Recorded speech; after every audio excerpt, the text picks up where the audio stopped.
What is the greatest FCK it? I'll do it myself in history. Jonas Salk needed human subjects to test his polio vaccine. Let's not forget that Isaac Newton ran out of math to work with and was like, I guess I'll just invent calculus then. Otis invented pretty much what we consider the modern elevator. Nobody was convinced it was safe, so he hoisted himself up extremely high and had somebody cut the cable with an axe to prove how confident he was that the elevator was safe regardless of almost worst case scenarios.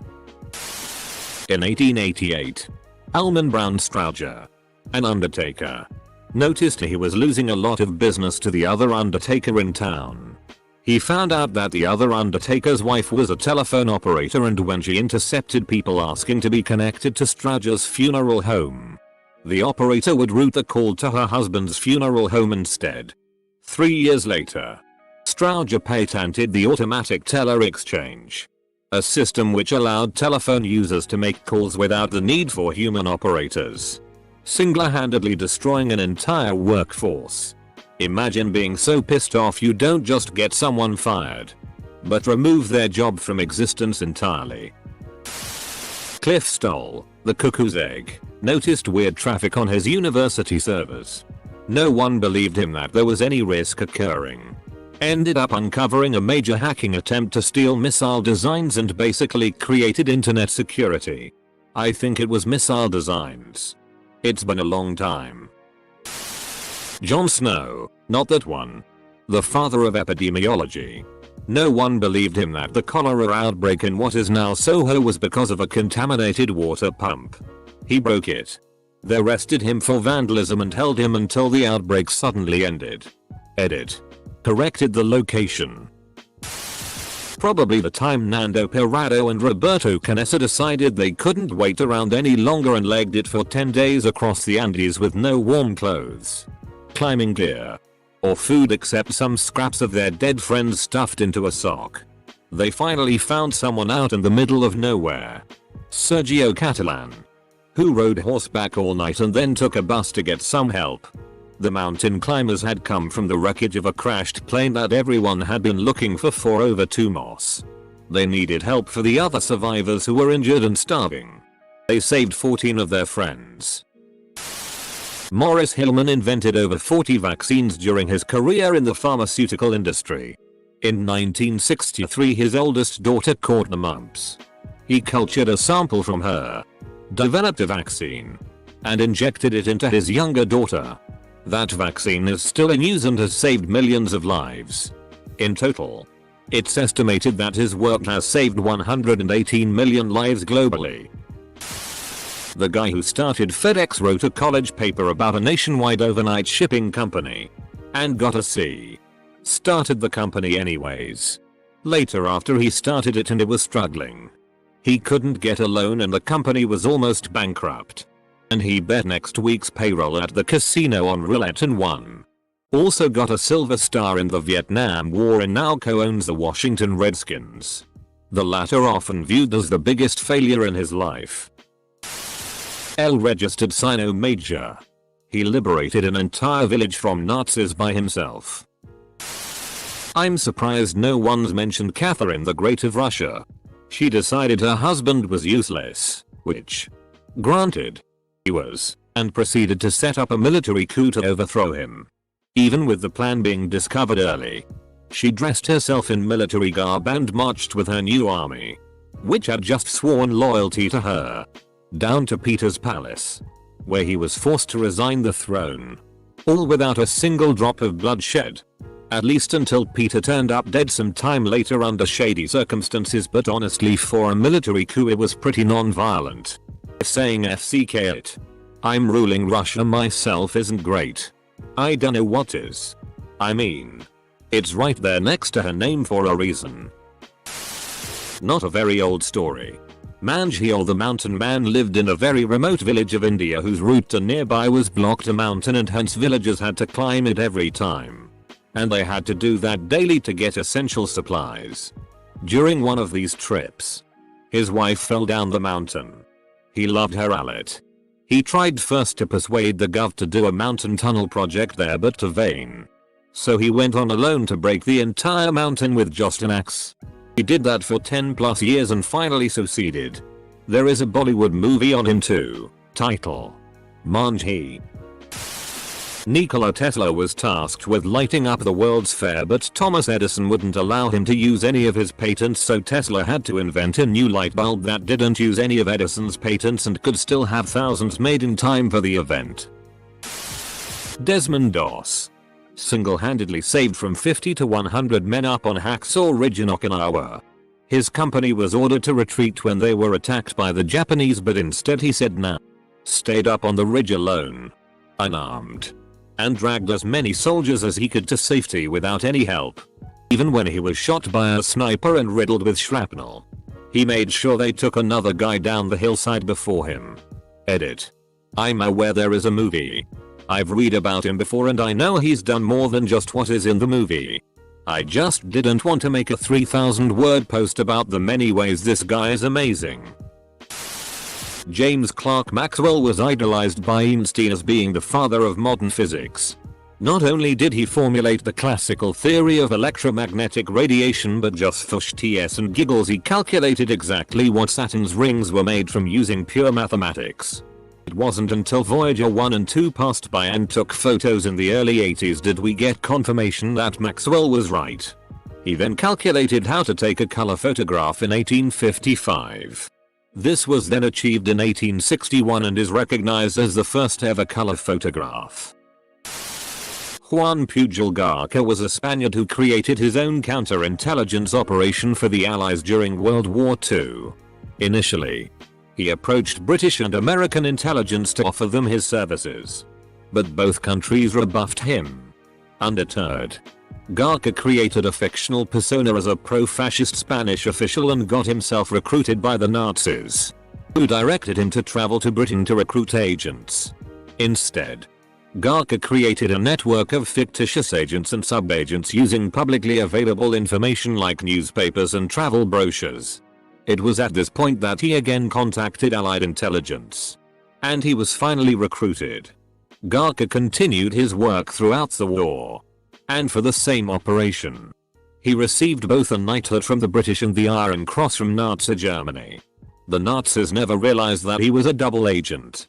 Nobody ever expects the Spanish in deception. In 1947, a guy named Thor Heyerdahl was trying to prove his theory that the Polynesian islands were settled by people from South America, not Asia. Nobody believed him because it was thought that crossing such a large ocean with the technology they had back then was impossible. So he decides to build a boat using only the tools and materials available at the time these migrations took place. And then he sailed that boat across the Pacific Ocean, nearly dying in the process, but ultimately making it to the Polynesian islands. The doctor stationed in Antarctica that removed his own appendix. Goddamn. Wasn't that more like FCK me? When Nintendo turned down a collab with Sony, then Sony said, FCK it. We'll do it ourself. The rest is history. To be fair, I think it's great they did. Nintendo and Sony are so different. There's plenty of room for both. The first thing that comes to thought here is the Louisiana Purchase. Congress planned on buying a small piece of the available land, but Jefferson used some interpretation F-Curry to double the size of the US without congressional approval. Seward's decision to buy Alaska from Russia. When Julius Caesar decided to just up and F-King march into Rome to declare himself the military leader. Henry VIII couldn't get his way with the Pope. This man legit made his own damn religion, which millions still follow today, just so he could cheat on his wife. Edit: he was already cheating on his wife. A man who was a tractor mechanic company owner made a good chunk of money and bought a Ferrari. He felt that the car wasn't as good as it could be, and it wasn't very comfortable. So he brought his complaints all the way to Enzo Ferrari, the owner of the company. Enzo insulted the man, saying a mere tractor mechanic didn't know how to make a sports car. That sparked a rivalry that lasts to this day. That man was Ferruccio Lamborghini. Edit: During the American Revolution, John Paul Jones sailed over to England to burn down British naval ships. He succeeded, of course, and made back safely. Perhaps when no one believed Barry Marshall that H. pylori can cause stomach ulcers, so he thought, screw it, I'll test it on myself, and ended up getting the Nobel Prize. Edit. Wow, I did not expect this to get so many upvotes. Also, thank you folks for the Bo Awards. However, I feel it's necessary to point out that Robin Warren, the co-winner of the Nobel Prize, has actually done most of the work for the discovery.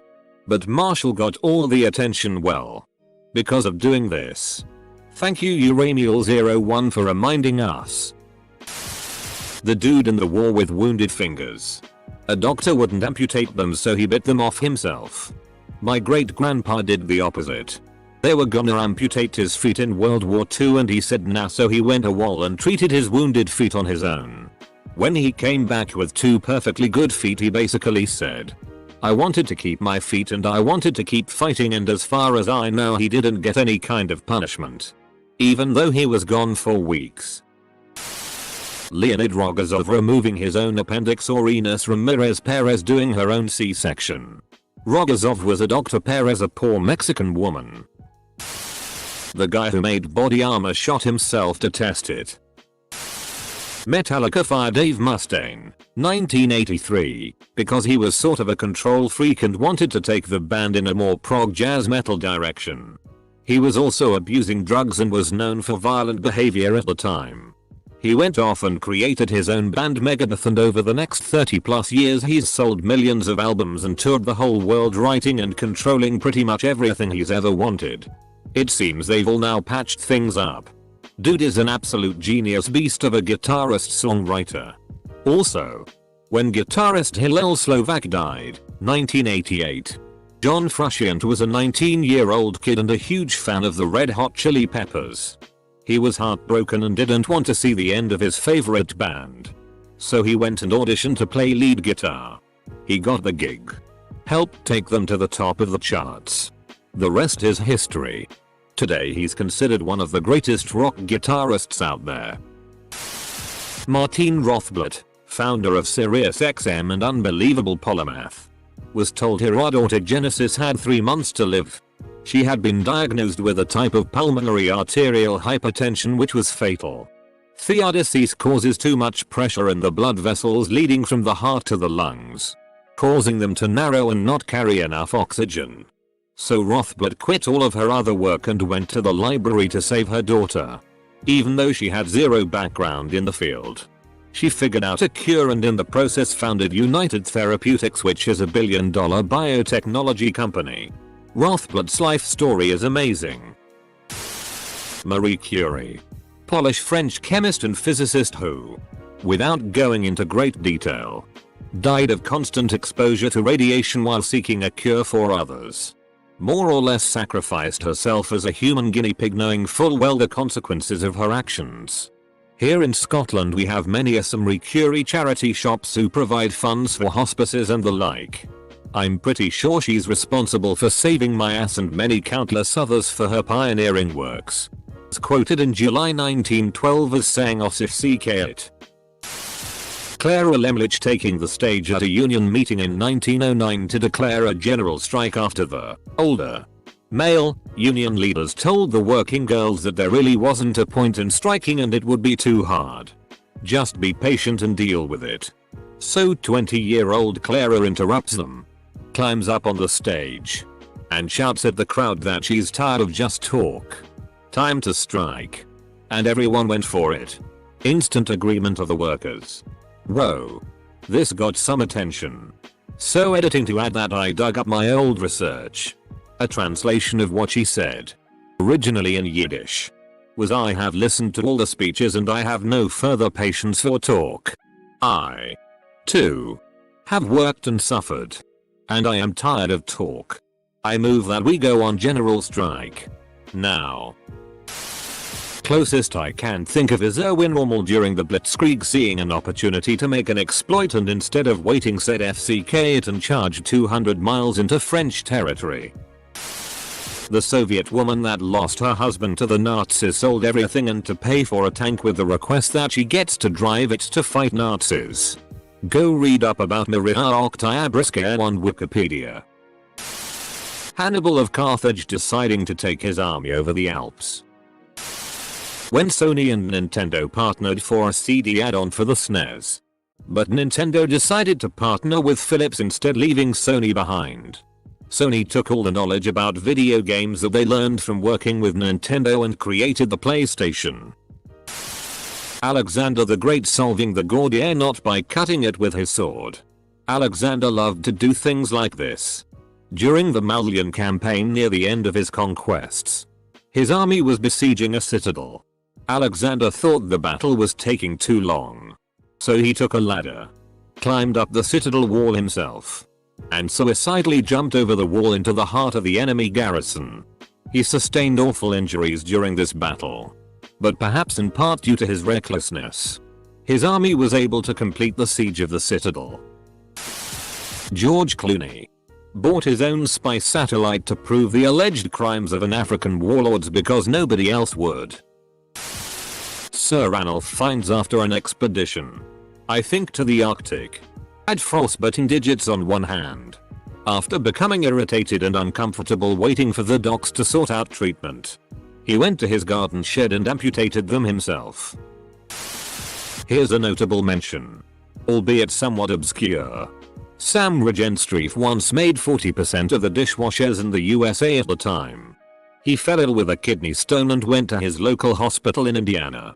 Upon leaving, he was disgusted by the waiting times and quality of care.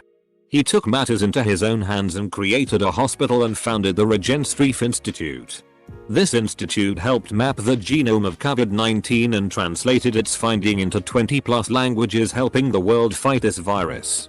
Edit. Showering me with all the treasure. My first time gold and silver. Henry Ford proposed to buy Ferrari so that Ford could be competitive in the performance car market. The deal was about to be signed, but Enzo only wanted to sell the commercial Ferrari division and not the racing arm. Ferrari is pretty much the reason two other sports car companies exist. Leroy Jenkins.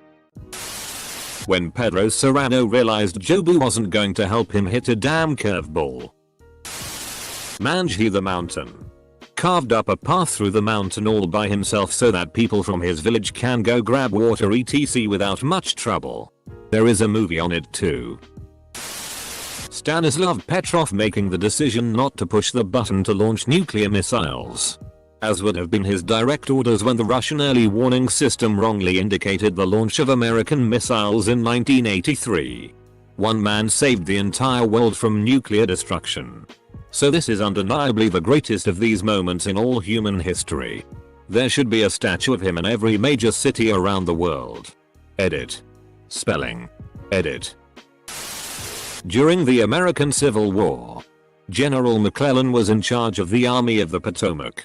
He was an overcautious kind of officer, and he wasn't doing enough to move against Lee's Army of Northern Virginia.